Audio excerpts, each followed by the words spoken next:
Victoria Kane, CEO of Harbor Steel Logistics, believed numbers never lied.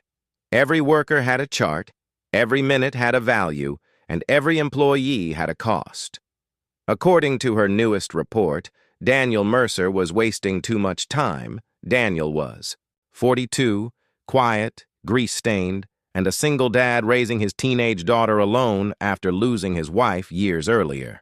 He was also the best mechanic the company had, but Victoria only cared about speed, so that morning, in front of welders, drivers, and warehouse crews, she called him forward and fired him publicly for delays.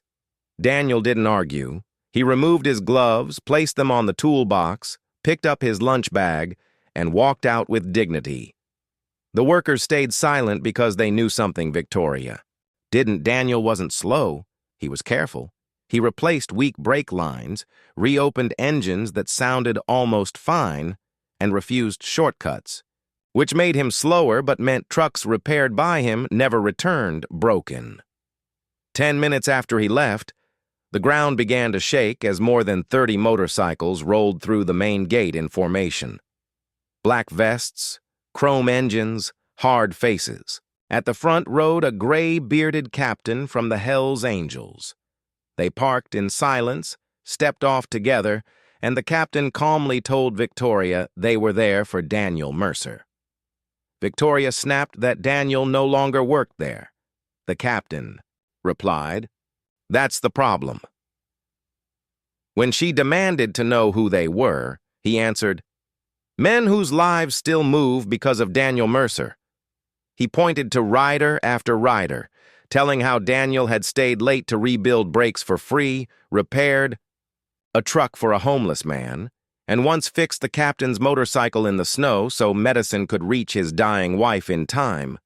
"This isn't intimidation," the captain said. "This is gratitude." Just then, chaos erupted inside the yard. Unit 47 wouldn't start. Truck 12 had transmission failure. Forklifts were dead. Within minutes, the operation froze because Daniel had quietly maintained nearly every critical machine himself. Victoria ordered them to call another mechanic, but none would come. Everyone in town knew Daniel orders were delayed, clients were furious, and every lost minute now cost more than Daniel's salary ever had. Shaken, Victoria quietly asked where he was. "Probably picking up his daughter," the captain said. For the first time in years, she asked instead of ordered, "Can you take me to him?" 20 minutes later, she stood outside Daniel's modest home, where he was helping his daughter tighten bolts on an old pickup engine. She had no clipboard, no charts, no authority, only humility. "I made a mistake," she said. Daniel kept working and replied, "I know." She asked him to come back because the company needed him. Daniel looked at his daughter, then the riders lining the street, then back at Victoria. "No," he said softly. "They need respect back." She stood speechless. Then he gave 3 conditions. No worker would ever be humiliated publicly again. Every repair would be done right, even if it took longer. And floor crew wages would rise before executive bonuses. Victoria slowly agreed to all of it.